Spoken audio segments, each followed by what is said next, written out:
Saludos, estimados amigos. Espero que se encuentren muy bien en esta noche de viernes. Estamos de vuelta con una nueva charla que pues anunciamos desde hace ya algunos días sobre los llamados fenicios y su relación con el mundo bíblico y con la religión cananea antigua de la cual hemos estado hablando en estas últimas semanas, ¿vale?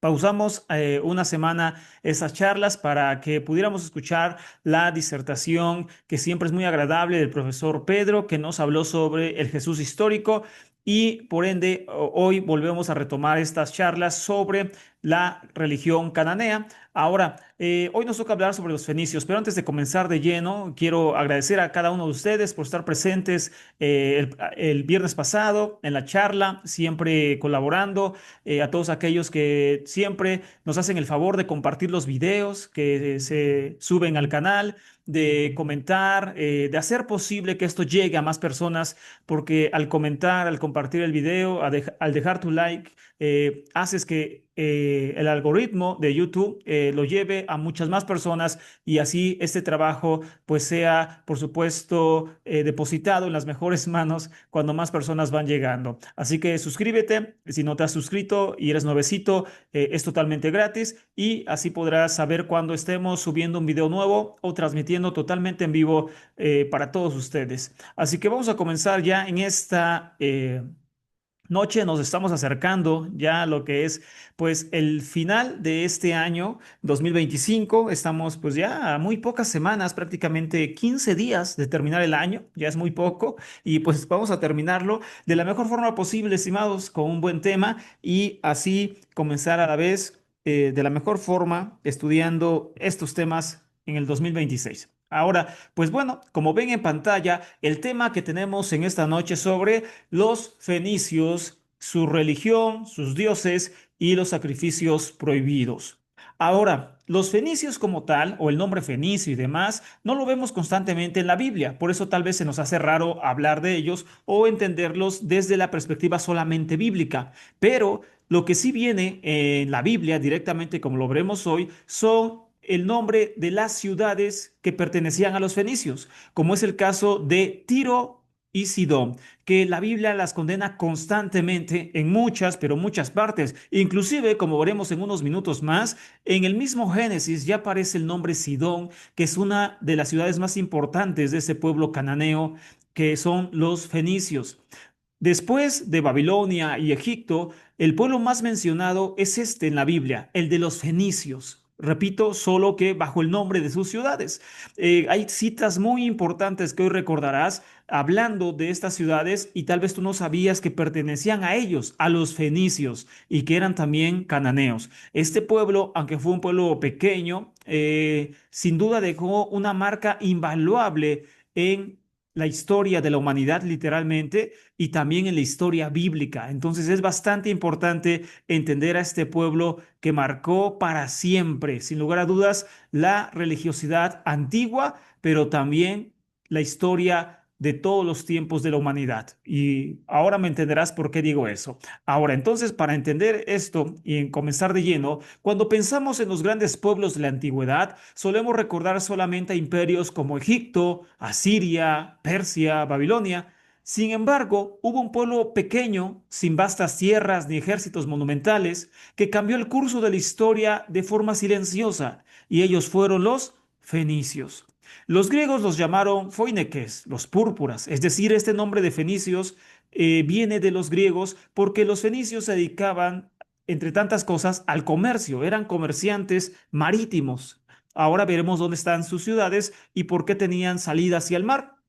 Y por causa de eso se dedicaban al comercio y llegaron a muchas partes del mundo antiguo, a bastantes partes, como veremos en un mapa que traigo acá en las láminas, que nos va a ayudar a ilustrar esto. Y es entonces cuando este nombre de los fenicios lo toman por los griegos. Los griegos bautizaron a muchos pueblos y muchos conceptos y ellos mismos no se llamaron así. Posiblemente simplemente eran unos habitantes de Canaán y ya, pero ellos no se autonombraron fenicios. Posiblemente también por eso mismo la Biblia nunca los nombra como fenicios, ya que ese es un nombre griego proveniente de un tinte que los fenicios llevaban a Grecia, que era el tinte púrpura sacado del múrex.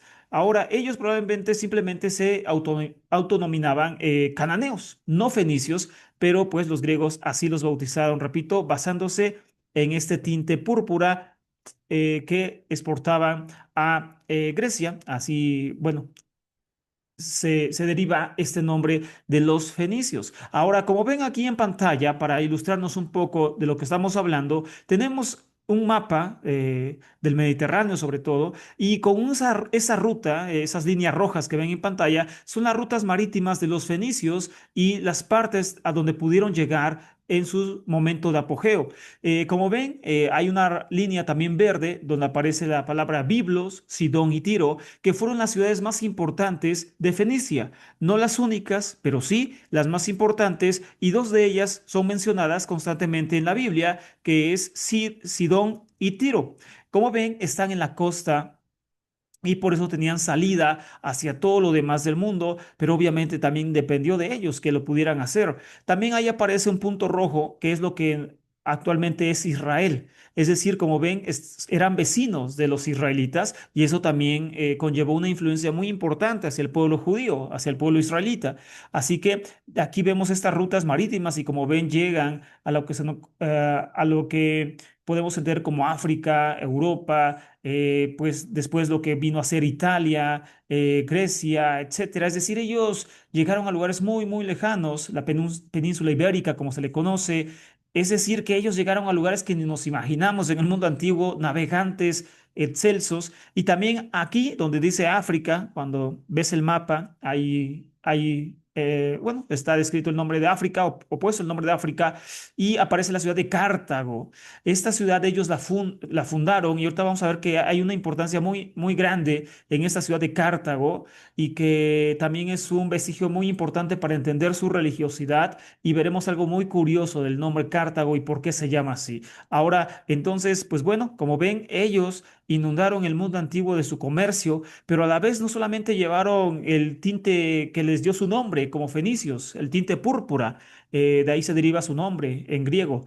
Pero no solamente llevaron el comercio, el tinte u otras cosas al mundo antiguo, también ellos llevaron con todos sus viajes su religiosidad y se han encontrado templos fenicios en esta isla de Chipre, que está muy cerca, y la tienen también marcada en pantalla, después la ven ya con detalles si gustan, está ahí cerquita de Sidón, Chipre, han encontrado templos en lo que después fue Grecia, etcétera, de los fenicios, y ni se diga en Cartago, encontraron ese vestigio de lo que ellos creyeron y que la Biblia después marca en ciertas cosas. Así que por eso este pueblo es muy importante para la humanidad y sobre todo para el mundo antiguo. Ahora, los fenicios se convirtieron no solo en comerciantes, sino en transmisores culturales, como ya hablamos, auténticos puentes entre Oriente y Occidente. Y quizás su legado más extraordinario fue haber difundido la escritura alfabética. A ellos se les debe. Una revolución que transformó la comunicación humana para siempre. En pantalla vemos las primeras letras de este llamado alfabeto o alefato fenicio, ¿no? Aleph, Bet, Gimel, Dalet, Hey. Aquellos que han estudiado hebreo ya se familiarizan, perdón, con estas letras, con estos nombres, y aquí solamente están pues, las primeras cinco. Ahora, ¿qué pasa acá? Pues ellos, como ya vimos, desarrollan este sistema alfabético, le dan un orden distinto, que esta es como una plática aparte, yo no soy experto en esto, pero es una plática aparte de cómo se desarrolla este idioma y cómo influyen los demás. Pero basta entender que ellos lo desarrollan y lo llevan al mundo antiguo, entre ellos, por supuesto, los griegos. Y es por eso que muchas personas decían, oye, es que pues el abecedario griego es muy semejante al abecedario hebreo. Yo creo que los hebreos influenciaron sobre los griegos. No, quienes influenciaron sobre los griegos y sobre los hebreos y dieron estos caracteres son los fenicios. Después, obviamente, los hebreos lo toman, como ya vimos, eran vecinos, toman este sistema alfabético y dejan otro que tenían, conocido también como protosinaítico, que eran una especie de jeroglíficos que tienen también influencia egipcia, o sea, pajaritos y símbolos, y toman este alefato, ya letras, por decirlo así, para dar origen a la escritura. Ahora, entonces los judíos lo toman, por supuesto, y desarrollan su idioma con este abecedario. Y es por eso que lo vemos en el hebreo y el hebreo es el que lo ha dado a conocer, pero es de origen fenicio. Cuando los hebreos van al cautiverio, que repito, no es el tema hoy, cuando los judíos van al cautiverio babilónico, ahí aprenden ahora caracteres arameos y es como empiezan a usar lo que después ya vemos comúnmente en el hebreo, que es el hebreo cuadrado o el hebreo de imprenta, que ya es más sofisticado, pero eso lo aprenden hasta Babilonia con caracteres arameos. Pero lo primero que tuvieron y las inscripciones más antiguas están en alfabeto fenicio. Y es entonces cuando muchos le llaman, ¿no? Hebreo arcaico, hebreo de la monarquía, etcétera. Pero son caracteres de este tipo, son caracteres fenicios. Quienes lo desarrollaron y lo dieron a los judíos como legado, a los griegos, a los latinos, de ahí viene también nuestro abecedario, fueron los fenicios. Por eso ese pueblo, como empezamos hablando de eso, este pueblo tan pequeño marcó la humanidad, sin lugar a duda. Esto es algo que ellos desarrollaron. Hay quien dice que ellos lo aprendieron de otro pueblo, no el hebreo, ¿no? De otro pueblo ahí cercano y que de ahí lo llevaron a los griegos. Pero bueno, a fin de cuentas, ellos son los que sí lo llevaron a otro, al mundo antiguo, ¿no? Y lo establecieron ya en forma. Así que yo creo que hay muy pocos historiadores, etcétera, que pueden decir lo contrario. La mayoría se lo adjudican directamente al mundo fenicio, para que veamos que este pueblo es muy inteligente, es muy inteligente. Se me olvidó comentarte esto, este pueblo se desarrolla, como ya vimos al principio, en lo que es actualmente el Líbano. De hecho, si no me falla la memoria, esta ciudad, si no es Sidón o Tiro, se encuentra o se encontró en lo que hoy es actual Beirut, Líbano, es decir, la capital del Líbano. Son los libaneses actuales, ¿ok? Y es interesante porque sin duda es muy curioso que estos hombres fueron siempre comerciantes y los libaneses se caracterizan por ser comerciantes. Aquí en mi país, en México, hay muchos libaneses comerciantes que se dedican a las empresas, al comercio. El hombre más rico de México, Carlos Slim, es de origen libanés. Entonces, más para que se den una idea de cómo esto sí influye en los descendientes. O sea, es muy curioso saberlo y entenderlo de cómo ellos heredan algo a sus descendientes, que ahora son los libaneses, y se siguen dedicando de una u otra forma al comercio, como fueron un día los fenicios. Y esto precisamente el comercio, valga la aclaración, que desarrollan los fenicios, fue algo que impulsó sus ciudades de forma muy importante para progresar, a diferencia del resto de la tierra de Canaán que se dedicaba más a la agricultura, a la ganadería. Y vivían muchas veces en pobreza, porque la realidad, como Israel era una región pobre, Israel no fue nunca un pueblo fructífero, fue un pueblo pobre, ¿no? Hay mucha evidencia de eso. A diferencia de ellos, los fenicios sí tuvieron dinero, sí tuvieron muchos bienes, como ahorita veremos sus templos, porque el comercio les dio mucho dinero. Ellos hicieron tratos con los griegos, pero también con los egipcios, y hubo una mezcla cultural y religiosa sin precedentes, fantástica, por causa de los fenicios. Así que el comercio les abrió las puertas de una forma bastante importante en todos los aspectos. Así que como primer punto, que no es poco, los fenicios desarrollan el famoso alfabeto que hasta hoy en día nosotros usamos. Ahora, ¿por qué sabemos lo que sabemos? ¿Qué fuentes tenemos? Paradójicamente, solo el 25% de los rastros que tenemos sobre los fenicios provienen de ellos. La mayoría viene de Egipto, Mesopotamia, el Antiguo Testamento en la Biblia y los griegos. Así que muy pocas fuentes provienen de ellos, sino que el mundo antiguo es quien más habla de ellos. La mayoría de veces son otros pueblos hablando de los fenicios. Egipto, siempre atento a sus proveedores de madera, de cedro. Mesopotamia, que documentó sus contactos diplomáticos. El Antiguo Testamento, que preservó episodios entre tirios, sidonios e israelitas.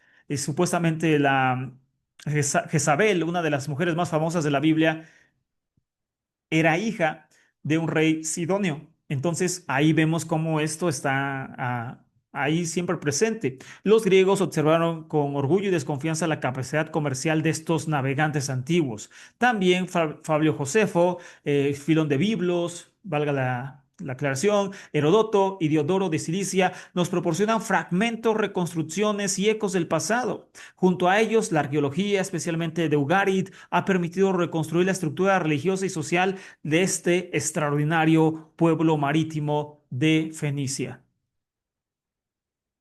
También ellos, repito, no vamos a hablar todo lo que conlleva a los fenicios porque a pesar de ser un pueblo pequeño eh, y que no duró tanto tiempo en auge, con todo eso desarrollaron miles de cosas. Entre ellas son embarcaciones. La que tenemos en pantalla es una muy sencilla reconstrucción, pero hay muchas embarcaciones que ellos desarrollaron. Le ponían literalmente ojos a sus barcos porque supuestamente sus barcos veían y desarrollaron otro mecanismo en sus barcos, también navegación viendo las constelaciones, o sea, ellos innovaron muchas cosas del mundo antiguo y que les sirvieron, repito, para avanzar tecnológicamente y superar a sus vecinos cananeos. Inclusive, como ya vimos, hasta los mismos griegos los veían con recelo porque habían desarrollado muchas cosas que otros pueblos copiaron, no solamente el abecedario, sino sus embarcaciones. Esta no es la mejor, se ve mejor en la primera. Sus embarcaciones eran de este tipo, tenían cabeza de caballo, ¿no? Y tenían un sistema muy avanzado para su época, para poder así atacar, avanzar y navegar como dueños del Mediterráneo antiguo. Ahora, bueno.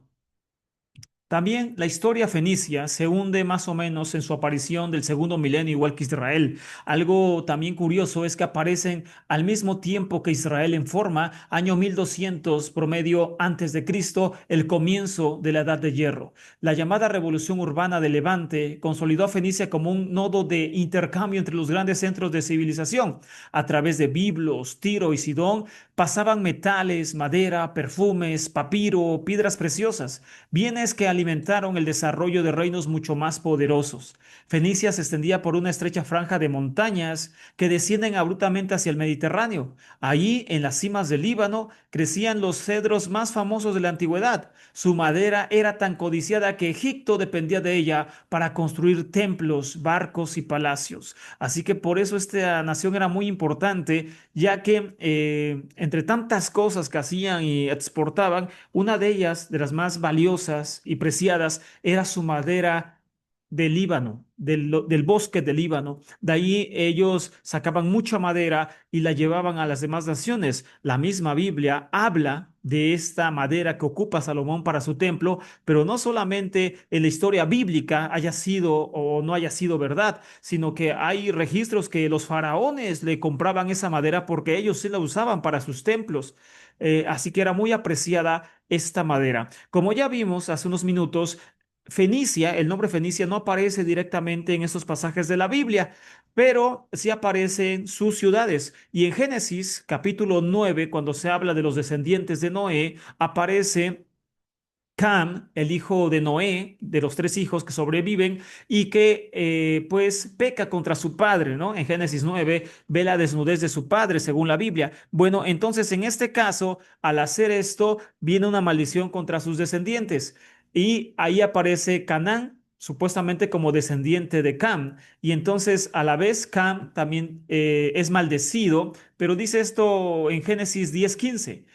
Canaán engendró a Sidón, su primogénito, y a Het. Entonces, supuestamente en la Biblia, que esto no es verdad, obviamente, es solamente teología, la Biblia no es histórica, pero en la Biblia, Canaán, según viene de Cam, o sea, ya está maldecida desde siempre, supuestamente, pero Israel era cananeo. Pero bueno, el caso es que en esta genealogía construida, Cam tiene un hijo mayor que es Sidón. Entonces, con esto vemos que Sidón aparece en la Biblia, ciudad fenicia, y que supuestamente es hijo de Can o cananeo. Bueno, lo único veraz en esta parte de la Biblia es que sin duda Sidón era parte de los fenicios y sí, sin duda era cananeo. Ahora, lo imponente o la imponente apariencia de las altas montañas del Líbano, esto es interesante, ya que éstas tenían a menudo sus cumbres recubiertas de nubes, por lo que la superstición popular veía en ellas la morada de los dioses, como por ejemplo el dios Baal-Zafón, que según la tradición cananea habitaba en el monte Cassius de 1778 metros de altura al norte de la ciudad de Ugarit. Es decir, que nosotros vemos que parte de estas ciudades se desarrollaban dentro de las montañas. Y las montañas fenicias, entonces, como estaban altas, las nubes las cubrían, sobre todo este monte conocido como Safón en la cultura cananea, que también aparece en la Biblia y en los próximos días les voy a dar una cápsula especial sobre el monte Safón de la Biblia, que se le adjudica a Baal en la cultura cananea y la Biblia se le adjudicó a Yahvé para robarle ese honor a Baal, pero este monte era el monte más sagrado de la cultura cananea y se encontraba dentro del territorio fenicio y es entonces cuando ahí aparece el famoso nombre Baal Safón o Baal del monte Safón, el monte de los dioses, el monte sagrado, la morada más alta del mundo y es que de ahí viene este pensamiento debido a que era cubierta por las nubes y claro, en el pensamiento antiguo semita, eso era una forma de ver a los dioses ahí descender, ¿no? Porque pues el cielo era la habitación de ellos y todo eso, y entonces pues unían ese tipo de ideas. Repito, este punto lo abarcaremos ya en otro tema más a detalle sobre el monte Safón, que aparece en la Biblia todo el tiempo, que está escrito en varios pasajes y que en la cultura cananea también aparece. Una muestra más de que la Biblia tiene cultura cananea. Ahora, la madera proviene de los montes sagrados del Líbano, también queda reflejado en la construcción de edificios tan importantes como el Templo de Salomón en Jerusalén, como en Primera de Reyes 5, 1 y 6 dice, Hiram, rey de Tiro, envió sus siervos a Salomón cuando oyó que lo había ungido rey en lugar de su padre, pues Hiram siempre había sido amigo de David. Ahora pues ordena que me corten cedros del Líbano y mis siervos estarán con tus siervos y te daré salarios para tus siervos conforme a todo lo que tú digas, pues sabes que no hay nadie entre nosotros que sepa labrar madera como los sidonios. Entonces, Sidón y Tiro aquí aparecen referenciados. Ahora, Hirán de Tiro fue el rey más importante de Fenicia y ahorita veremos un poquito sobre él. Pero antes de tocar el tema de Hirán de Tiro, quiero hacerles ver este punto importante sobre el palacio y el templo. Los edificios más importantes de la ciudad, y bueno, me adelanto tantito, que ahorita en los puntos finales vamos a ver sobre la religión fenicia, que es precisamente de las cosas más importantes que nosotros estamos viendo en este canal, que es sobre la religiosidad, ¿vale? Entonces, por lo mismo, necesitamos que se esperen unos minutos para que ustedes puedan ver ya en específico el punto sobre la religiosidad fenicia, que es como el más importante a fin de cuentas del canal, ¿vale? Bueno, ahora, sobre el palacio y el templo, los edificios más importantes de la ciudad que llevaron el peso de la dirección política y económica fueron sin duda alguna el palacio y el templo. Cada ciudad tenía los propios debido al origen divino de los monarcas y a la legitimidad divina que era obligatoria. Melcar era la divinidad nacional de Tiro, protector del comercio y de la navegación, además de señor y patrono de la ciudad. Por eso se llama Melcar, que es como originario de dos palabras semitas, Melech y Car, señor de la ciudad. Eso significa Melcar. El prefijo semita car, que eso es muy interesante, estimados amigos, lo que les decía sobre Cartago, el prefijo semita car aparece siempre unido a las denominaciones de las ciudades. El ejemplo más ilustre es la ciudad nueva o conocida como Car Hadash, Cartago, ya en español. Entonces, el nombre de esta ciudad es obviamente de origen semita, Cartago, y es derivado de dos palabras. Car, que es ciudad, es el nombre que los fenicios le daban a las ciudades, Car, y de ahí Hadash, que es nueva. Car Hadash, ciudad nueva, que es la fundación en Egipto, que ya vimos de esta ciudad, Cartago, que es muy importante también en su historia. Ahora, también hay otra ciudad que es más común para nosotros actualmente todavía, que es la ciudad de Cartagena, que aparece también en Colombia, pero aparece en otras partes del mundo. Cartagena es lo mismo que Cartago, significa ciudad nueva, Karhadash, y es de origen semita. Eso también es importante que tú lo conozcas para que veas la influencia de los fenicios, aquellos que viven en Colombia y hasta en Cartagena. Si alguien ve esto en Cartagena, su ciudad es de origen, es de su nombre, el nombre, no la ciudad, pero el nombre de la ciudad es de origen fenicio, para que se den cuenta a qué nivel llegó este pueblo. Los fenicios siguen vivos en nuestros días a través de todo esto. O sea, para que nos demos cuenta cómo es que ellos invadieron el mundo antiguo y llenaron de sus nombres, sus definiciones, su cultura al mundo antiguo, de una forma silenciosa, como decíamos al principio. No hicieron ruido, no llevaron ejércitos, no llevaron maquinaria, ¿no? Simplemente llevaron su legado que se quedó para siempre en la humanidad, literalmente. Entonces, la ciudad de Cartagena es igual que Cartago, significa lo mismo y es de origen semita. Y así, de la misma forma, varias ciudades con el prefijo car, ¿no? Ahora, entonces, con esto podemos ver que también muchas personas lo entienden mal y repito, no es un tema antisemita ni mucho menos. Después tendremos aquí, estimados amigos judíos, compartiéndonos cosas. Este no es un canal antisemita ni mucho menos, pero lo digo por lo siguiente, porque muchas personas piensan sobre todo en ese movimiento que se le conoce como raíces hebreas, o se les enseñó, o se les mintió, o se les engañó que prácticamente todo lo que sea semita es de los judíos. Si hay un apellido semita, es de los judíos. Si hay una ciudad de origen semita como Cartagena, es de los judíos. Y que, o sea, todo es de los judíos. No es verdad. No es verdad.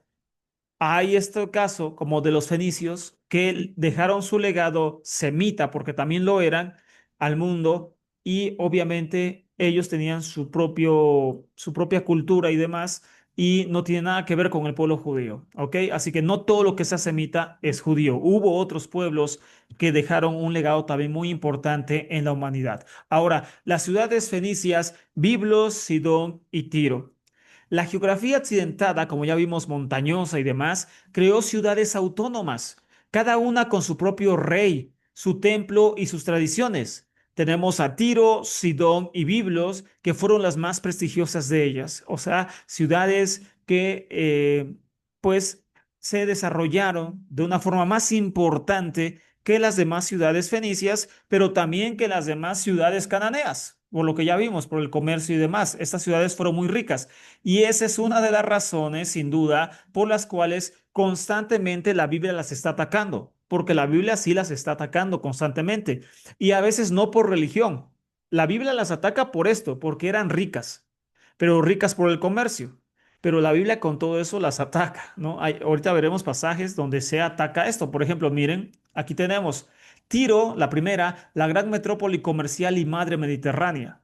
Ezequiel 28:2, pero hay muchas más, dice, y se me dirigió la palabra de Yahvé diciendo, Hijo de hombre, di al príncipe de Tiro, así ha dicho Yahvé, por cuanto se ha enorgullecido tu corazón y has dicho, un Dios soy, una residencia divina habito en medio del mar, que es Tiro, cuando eres un hombre y no un Dios, y has equiparado tu corazón al corazón de Dios. Entonces, este pasaje que es muy famoso porque se une a la idea de que el príncipe de Tiro es el diablo y que este pasaje está hablando de la caída de Satanás y cuento y medio, no es así. Está hablando literalmente de un rey que es de Tiro, ciudad fenicia, muy importante, que está en medio de los mares, sin duda porque era como un islote, Tiro. Ezequiel 27:4 también dice, oh tú la sentada entre el mar, que comercias con los pueblos por numerosas costas. Aquí está citando nuevamente a Tiro, esta ciudad portuaria que por supuesto comerciaba con el mundo antiguo y ya con eso la Biblia la condena. ¿Cuál es el pecado de Tiro? Tener dinero, ser próspera para su tiempo. Ahora, Tiro, desde la llegada del trono del gran Hirán I, que aparece ya vimos ahí con Salomón, se pondrá al frente de la historia fenicia como gran potencia comercial y política. Tiro, se asentó sobre un islote muy próximo a la costa. El monarca Girán de Tiro es una de las personalidades de la historia fenicia de la que más datos biográficos se conocen, principalmente por protagonizar uno de los episodios más célebres del Antiguo Testamento al emparentarse con la familia real de Israel y firmar numerosos tratados y pactos tanto con David como con Salomón. Girán I de Tiro gobernó entre los años 969 y 936 de antes de Cristo, perdón. ¿ok? La hegemonía de Biblos, la segunda ciudad importante, aquí es donde viene también un punto trascendente para la historia, con esta ciudad de Biblos. La ciudad se encuentra a unos 40 kilómetros al norte de Beirut, la capital actual del Líbano. Esta urbe fue el gran mercado de papiro. El mercado del papiro adquirió tal desarrollo que se empezó a conocer a la ciudad con el término griego Biblos, con el que se designa el papiro. Una aclaración muy importante, entonces, aquí viene también otro término griego, biblos, que toma esta ciudad como nombre. Ahora, Biblos, como ciudad, no como nombre, era una ciudad mucho, muy antigua que se fundó antes de que los fenicios se desarrollaran en esa zona del mundo. Pasa lo mismo con ciudades como Jericó, como Sodoma y Gomorra inclusive, y otras ciudades que fueron habitadas miles de años antes que estas personas llegaran. Es decir, esa región del mundo emergió hace miles de años antes de Cristo, literalmente hay vestigios de unos 3500 años antes de Cristo, donde hay ciudades que se empiezan a establecer en ese tiempo tan antiguo. Biblos es una ciudad demasiado antigua, es más antigua que los fenicios, pero obviamente estas ciudades fueron construidas y destruidas varias veces. Los fenicios la reconstruyen Biblos, no se llamaba así, no sabemos cómo se llamaba, y es entonces cuando desarrollan su comercio de papiro y los griegos por eso le llaman a esa ciudad Biblos, pero esta ciudad tuvo otros nombres en el pasado, ¿no? Y otros habitantes. Es una ciudad muy antigua y esto pasa en varias partes del mundo. Por ejemplo, acá en México, la ciudad más importante antigua es la ciudad de Teotihuacán. Es la más importante, no la más antigua, pero la más importante. Tal vez has escuchado de ella, ¿no? Donde hay pirámides todavía de pie y todo eso. Bueno, esa ciudad no se sabe quién la construyó.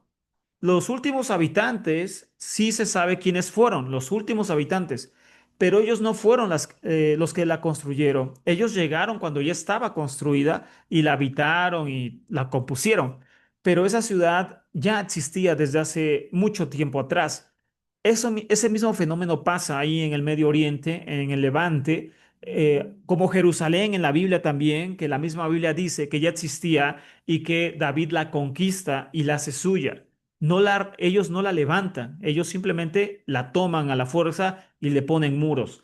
Pero estas ciudades eran ya más antiguas que la población que nace en el Hierro primero, en el 1200 antes de Cristo. Esta ciudad de Biblos ya existía, ¿ok? Y su nombre lo toma por el comercio de papiro. De este nombre, de Biblos, que así se le llamaba al papiro y demás, que se usaba obviamente para escribir y todo ello en la antigüedad, es donde toma el nombre el libro más sagrado de Occidente, Biblia.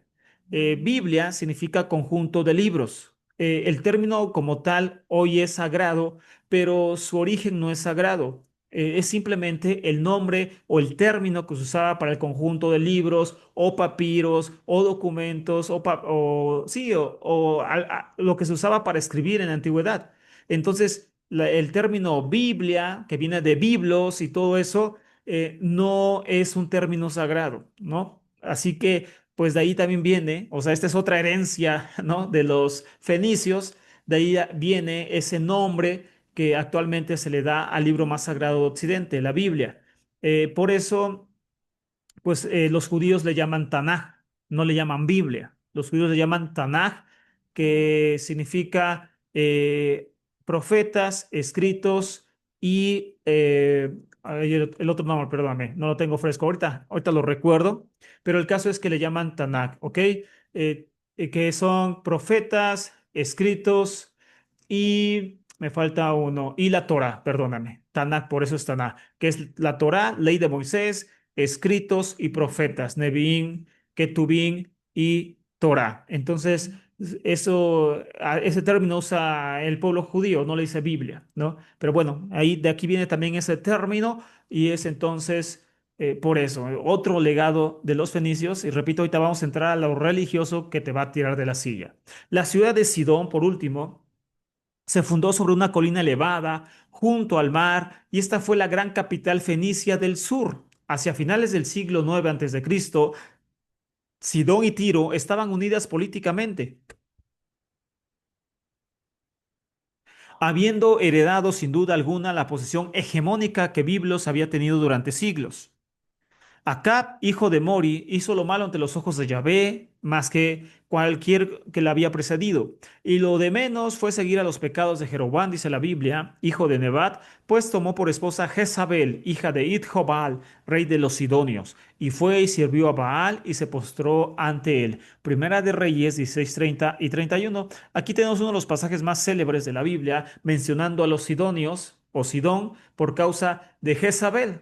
¿No? Que venía de ahí supuestamente el relato bíblico, pero el caso es que, bueno, así es. Este hombre, Itjobal, que era su padre, fue rey entonces de los fenicios y aquí se nombra a ellos. También se nombra cuando Salomón peca y dice, es que tomó a Astarte, diosa de los fenicios, de los sidonios, perdón, etcétera. Es decir, repito, siempre también se invoca de forma negativa a los sidonios como muy idólatras. A los sidonios se les condena constantemente en la Biblia por ser muy idólatras, ¿no? Tener divinidades ajenas. Y a los de Tiro por ser comerciantes, aunque no creo que sea un pecado ese, pero ese es el pecado de Tiro, comerciar con los pueblos. Ahora entramos a este último punto que es pues trascendente porque el canal se dedica a eso, a la historia religiosa. La religión fenicia.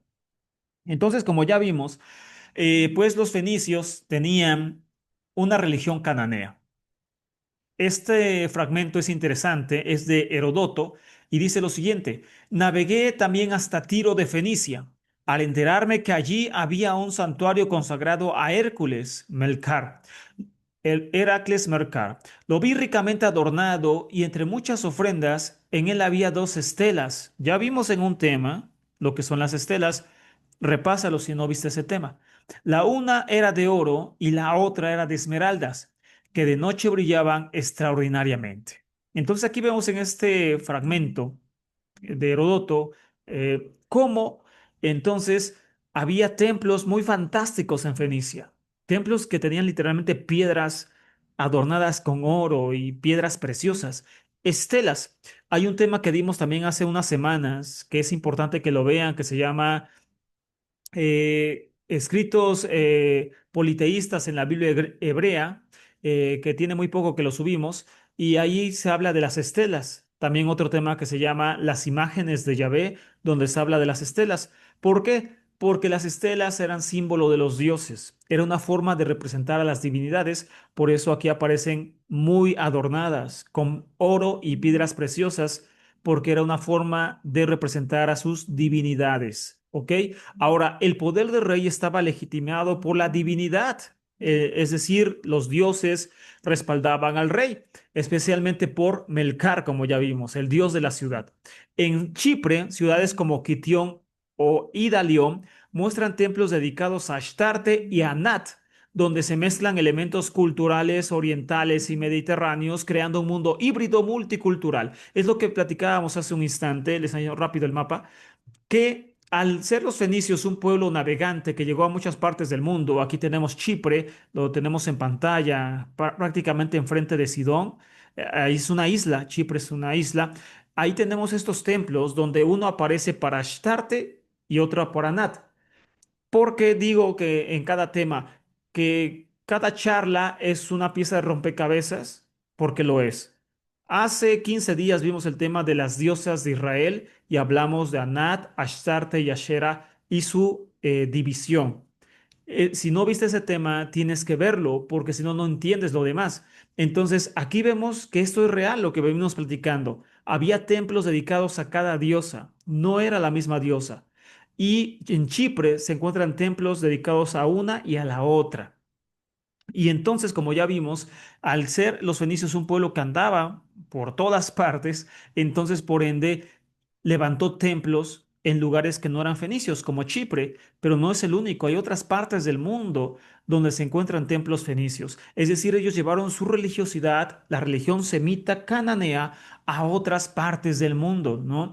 Y pues esto es muy interesante, estimados. Ahora, entonces ya vimos que en ciudades como Idalión de Chipre y Kitión hay templos dedicados a Astarte y a Nat.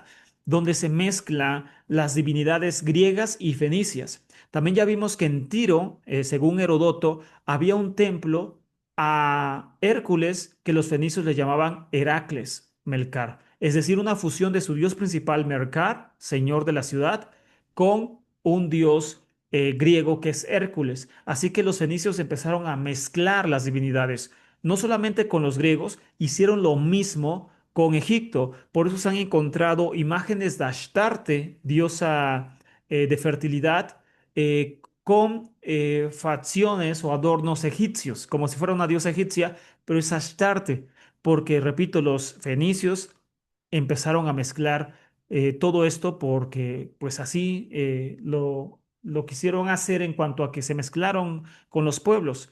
Religión fenicia. Bueno, la religión fenicia era heredera directa del mundo cananeo y una triada divina dominaba el cosmos. Con él, el dios supremo, Astarte, la gran diosa madre vinculada a la fertilidad y la guerra, y Baal, dios de la tormenta, la lluvia y la vida agrícola. Así que la tríada es siempre importante en el mundo cananeo. Dios Padre, Dios Madre y un hijo. En Egipto es igual. Dios Padre, Dios Madre y un hijo.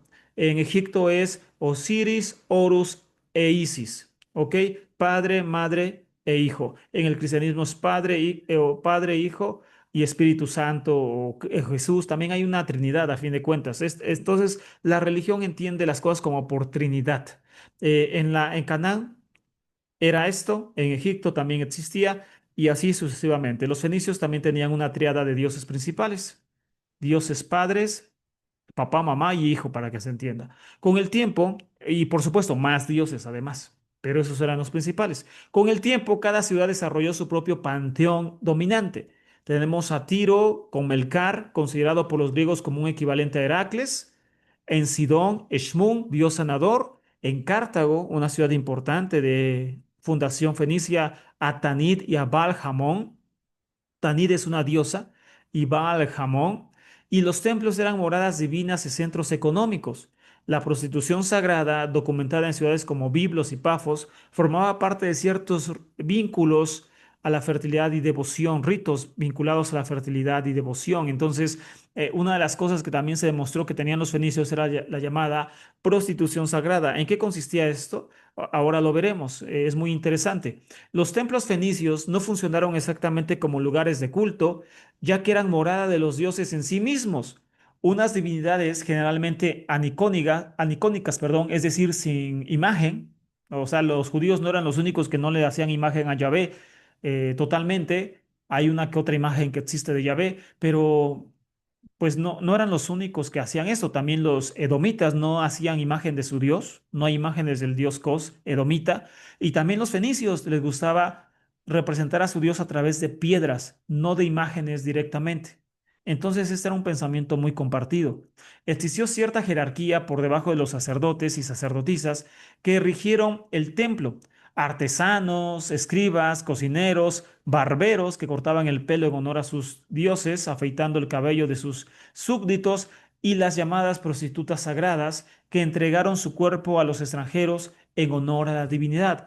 ¿A qué se refería este acto de prostitución sagrada? Pues se desarrollaba en algunos de los santuarios fenicios más importantes y estaba relacionada con los ritos en honor a la diosa madre Astarte. Para ellos la principal es Astarte, no Ashera, perdón. Para ellos es Astarte. Y el rito consistía en que las mujeres, al menos una vez en la vida, debían acudir al santuario de Astarte para ofrecer su cuerpo a los extranjeros, que lo visitasen a cambio de dinero u objetos que eran donados a la diosa. Por eso se le llamaba prostitución sagrada. Bueno, ellos no le llamaban así, ese es un término que después alguien le pone. Ellos no se llamaban así. De hecho, la Biblia tiene este término. Dos citas que se me vienen a la memoria, pero hay más, o mínimo tres que se me vienen a la memoria de la Biblia, y ya hay un tema sobre eso también en el canal, si lo quieres visitar. Bueno, ahí búsquenlos, hay más de 200 videos diversos, pero el caso es que en la Biblia, cuando Judá no quiere darle descendencia o su hijo a Tamar, la viuda de su hijo, entonces Tamar se disfraza, según la Biblia, de prostituta, se para al lado del camino en una festividad y Judá la toma y le dice que después le va a pagar, le deja su bastón a cambio y después le iba a pagar con un borrego o algo así, ¿no? Bueno, el caso es que el hebreo a, a Tamar le llama Kedoshá, así aparece en hebreo, que Tamar se disfraza de Kedoshá y la palabra Kedoshá no significa prostituta. La palabra prostituta en hebreo es soná. Kedoshá viene de Kadosh o Kodesh, que ya es más familiar y significa sagrado. Es decir, la Biblia le está diciendo, se disfrazó de una prostituta sagrada, o sea, de una mujer sacerdotisa que se está prostituyendo para un dios o una diosa, no para un beneficio propio. También cuando en Oseas, Yahvé le dice a Oseas, el profeta, ve y busca una mujer de prostitución, porque los hijos de Israel se prostituyen tras otros dioses, tómala como esposa y ten hijos con ella. Entonces ahí también el hebreo dice, ve y toma una kedoshá, no dice una soná, es decir, una mujer que se dedica a la prostitución de forma normal, no, sino dice toma a una sacerdotisa. Nada más solamente que las traducciones hacen una alteración muy mala y que no puede entenderse. El término correcto sería sacerdotisa. Ve y toma a una sacerdotisa o a una mujer que esté rindiendo culto a las divinidades femeninas, no sé. Tal vez es muy largo y por eso no lo hacen, o desconocido para el público, pero este tipo de servicio existía en la antigüedad, en honor a las diosas sobre todo. Inclusive dentro de la misma Torá se habla de que no traigas el salario de una prostituta a mi templo, ni el salario de un perro. Esos términos no existen en hebreo.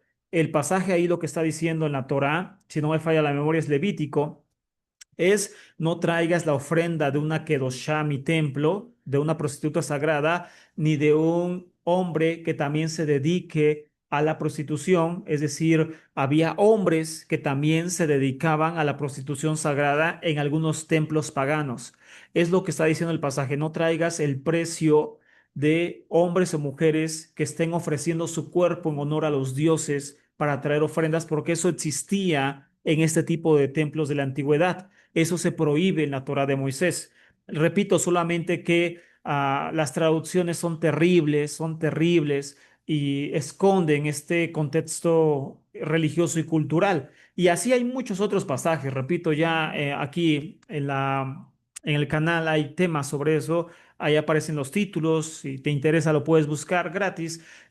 Aparecen gratis. Y ahí hablamos ya de lleno a qué se dedicaban estas personas y cómo la Biblia los referencia muchas veces, solo que no, no son visibles al español en las traducciones. También cuando Josías limpia el santuario de Yahvé en Jerusalén, dice que sacó las casas, destruyó las casas de aquellos que se dedicaban a la prostitución sagrada. Es decir, dando a entender que en Jerusalén, en el templo de Yahvé, hubo un tiempo donde también hombres o mujeres se dedicaron a hacer esto, a entregar su cuerpo a extranjeros o a ciudadanos como una ofrenda a un dios o a una diosa.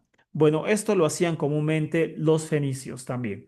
Si por alguna razón no eran del agrado de los visitantes, las mujeres o hombres que ahí se prostituían, debían permanecer meses o incluso años hasta que pudiesen cumplir con este rito. Este sistema también existía en otras partes del mundo. Entre todo el conjunto de manifestaciones religiosas destacó sin lugar a dudas la celebración de sacrificios previos a largos viajes que llevaban embarcaciones a Occidente. El panteón sidonio tuvo como principal referencia divina a la diosa Astarte. Así que esto sí es real, la Biblia lo dice y es real. La diosa principal de Sidón, solamente Sidón, recuerden, fue sin duda la diosa madre Astarte, de la cual ya vimos un tema hace 15 días. Y a ella se prostituían para traer ofrendas, sus sacerdotisas y gente común de su pueblo. Ok, bueno, también de lo más escandaloso ya como punto final sobre la religión fenicia y que esto está atestiguado sin duda por arqueología y otras fuentes extrabíblicas, es sin lugar a dudas los sacrificios de infantes, el llamado Tofet. Ahora, uno de los aspectos más debatidos de la religión fenicia y púnica es el Tofet, un recinto sagrado donde se realizaban rituales con niños y recién nacidos. Las fuentes greco-romanas lo presentan como sacrificio ritual, pero la arqueología la distingue de diferentes formas. Es decir, las fuentes romanas o greco-romanas hablan muy mal de la religión fenicia porque ellos tuvieron guerra contra ellos. A esto se conoce como las guerras púnicas, que sobre todo pelearon contra Cartago para tomar Cartago desde el año 300 antes de Cristo en adelante y consiguen ya el dominio de Cartago en la era cristiana. Entonces, el caso es que como los romanos estaban en guerra con los cartagineses, entonces su religión fue señalada y exagerada, y es por eso que normalmente se dice que ellos hacían ese sacrificio de infantes en honor a sus dioses. Sin embargo, la arqueología y otras fuentes distinguen este sacrificio de diferente forma. Por ejemplo, parte sin duda de esos niños encontrados, los restos de esos niños, sí se refieren a sacrificios religiosos. Otra parte se refiere a entierros infantiles ritualizados, es decir, niños que mueren por causas naturales y que después se entierran ahí. Restos de fetos o recién nacidos fallecidos por causas naturales también. Es decir, que no todos fueron sacrificios infantiles. También hay esqueletos tal cual de changuitos, changuitos representando a los niños, o sea, es decir, changuitos reales que eran ofrecidos en lugar de niños y de otro tipo de animales. Así que este lugar que se conocía como el Tofet, que era en sí todo un panteón infantil, estuvo muy presente en la religión fenicia. Así como ya vimos que en otras partes como Chipre, se han encontrado templos fenicios a las diosas, también se han encontrado panteones fenicios. Es decir, para ellos era muy importante tanto construir un templo para una divinidad donde llegaban, a donde llegaban, como construir un panteón, un tofet infantil. Se han encontrado muchos también en varias partes del mundo antiguo de origen fenicio, pero no todos eran sacrificios infantiles, muchos eran simplemente rituales donde no conllevaban sacrificios, sino que simplemente ahí enterraban a los niños como algo sagrado. El Tofet es un recinto sagrado para ellos, delimitado por una barrera arquitectónica apartada del núcleo urbano. Y para muchos que no saben esto, muchos ya lo saben, y también hay un tema en el canal sobre esto, hay hasta dos, creo. No solamente los fenicios sacrificaron niños a sus dioses, la Biblia y la arqueología ha demostrado que en Israel también pasó esto. Eran vecinos de los fenicios. ¿Lo aprendieron de los fenicios? No sabemos, no sabemos. O alguien más los desarrolló antes que ellos. Pero el hecho es que Israel se hizo esos sacrificios. La arqueología ya lo demostró. Hay muchos esqueletos de niños desenterrados. En esas circunstancias en Israel, no en otra parte, pero también la misma Biblia habla de que ellos ofrecían su primogénito a divinidades del fuego, como es el caso de Moloch, que no es el nombre de un dios, lo vemos en esos temas, sino que es una referencia a otra divinidad. O también es referencia a el dios en turno, el dios tutelar, viene de Melech, no es Molech o Moloch, sino es Melech, que significa rey. O también es el nombre de un sacrificio a entregar al fuego a tus hijos. Entonces el caso es que sí se hizo en Israel, sea cual sea la opción, se hizo. La misma Biblia lo dice y después veremos un tema donde en Ezequiel le dice, tú nos diste leyes no buenas. Así dice en Ezequiel, nos diste leyes no buenas con tal de que viniera juicio contra nosotros. Incluso hiciste que pasaran a sus hijos al fuego en honor a ti.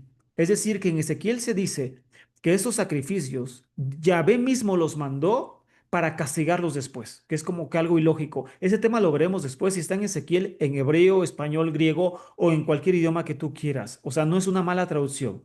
Eso dice Ezequiel textualmente. Yahvé mismo los mandó a su pueblo sacrificar niños en honor a él para después traerles juicio porque lo hicieran. Les dio leyes no buenas que no les darían vida. Eso dice en Ezequiel. Es un tema preparado para otra clase, pero hay rastro bíblico y arqueológico de que esto también se llevó en Israel, sacrificios infantiles. En esta área sagrada del Tofet se realizaron sacrificios infantiles, lamentablemente, sobre unos altares de piedra. Los restos fueron cremados posteriormente y las cenizas depositadas en urnas de cerámica cubiertas con una suerte de platos que hicieron la función de tapadera. Estas urnas fueron enterradas a poca profundidad y sobre ellas se colocaron estelas, piedras, votivas o betilios que señalizaban su existencia. Ahorita veremos por qué ellos colocaban piedras a los muertos. El Tophet era un lugar de frontera, el Tophet era un lugar de frontera entre el mundo visible y lo sagrado, y muestra la compleja relación fenicia con la vida, la muerte y la divinidad. Con claros precedentes en el mundo cananeo, siempre fue realizado en honor a los dioses.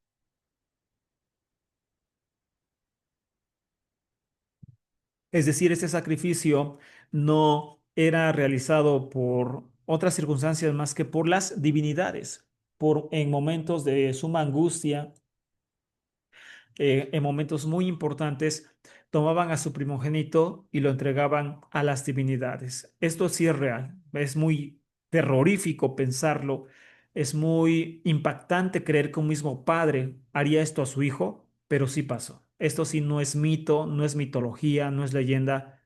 Lamentablemente esta vez no lo es. Nos gustaría decir y pensar que esto que pasó en Israel y en el mundo fenicio fue un cuento más, como la conquista, que fue un cuento de la Biblia, una leyenda de la Biblia, o cosas semejantes, pero lamentablemente, hablando de los sacrificios infantiles, no es una leyenda. Lamentablemente sí pasó, y es una de las cosas más terribles del mundo religioso antiguo, el Tofet. El más allá para terminar en el mundo fenicio, el más allá, el Nefesh y el Ruach. Los fenicios concebían a la persona como un ser dividido entre dos. Nefesh, el alma vegetal que permanecía en la tumba, y el Ruach, el alma espiritual que ascendía tras la muerte. Por ello, las tumbas debían cuidarse, protegerse y honrarse. Las estelas señalaban eternamente la presencia del alma, es decir, piedras ahí sagradas, como las que ponían a los niños ya fallecidos en el Tofet. La maldición contra quien profanara la tumba era habitual, pues perturbar al muerto significaba romper el equilibrio cósmico. Por eso cuidaban mucho las tumbas porque creían que parte del muerto seguía ahí, como una especie de casa de los muertos. Ahora, perdón,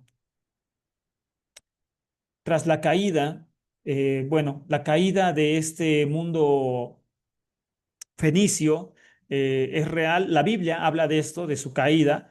En Isaías 23:4 dice, avergüénzate, oh Sidón, fortaleza del mar, porque dijo el mar, nunca estuve con dolores de parto, ni di a luz, ni crié muchachos, ni hice crecer vírgenes. En cuanto a la noticia llegó a Egipto, se estremecerá por la nueva Tiro. Es decir, hay varios pasajes, también está en Ezequiel, donde supuestamente existe la caída de Tiro y Sidón, una especie de profecía de juicio hacia Tiro y Sidón, donde es destruida por Yahvé y todo eso, ¿no? Bueno, la Biblia habla de este juicio. En la historia sí pasa, pero no porque la Biblia lo diga, sino que, bueno, la caída de Fenicia no fue súbita, sino un largo proceso de desgaste. Desde el siglo octavo antes de Cristo, Asiria sometió a las ciudades fenicias a tributo. Sidón fue destruida en el 667 antes de Cristo. Tiro resistió 13 años de asedio babilonio hasta caer finalmente en manos de Nabucodonosor II.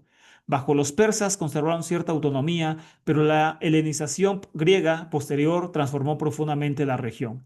Finalmente, en el año 64, Pompeyo incorporó Fenicia al dominio romano. Sin embargo, su legado, el alfabeto, la navegación, su visión comercial del mundo sobrevivió mucho más allá de sus ciudades y traspasó los años, los siglos y los milenios. Y es por eso que miles de años después, nosotros hoy estamos hablando de este pueblo impactante en muchos aspectos, los fenicios, los pueblos cananeos del mar. Hasta acá la charla de esta noche y antes una bibliografía rápida sobre ellos. Y la primera se llama, el libro se llama Los Fenicios de Fernando Prados Martínez. Totalmente recomendable. Si tú solamente quieres leer un solo libro para aprender de los fenicios, no es que no haya más, pero este es recomendable. Los Fenicios, Fernando Prados Martínez. Atlas de la historia del mundo antiguo, ¿no? Y esta es muy interesante, este libro.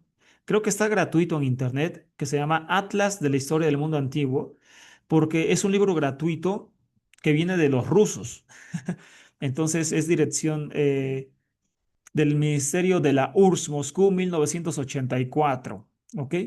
La historia de las religiones antiguas, Oriente, Grecia y Roma, de José María Blázquez y demás autores. Historia de las religiones antiguas, Oriente, Grecia y Roma, también muy bueno. Y el último, Historia de las religiones, de Filoramo, M. Macencio, perdón, M. Raveri y P. Scarpi. Historia de las religiones. ¿Vale? Entonces, hasta acá el tema de esta noche, estimados amigos.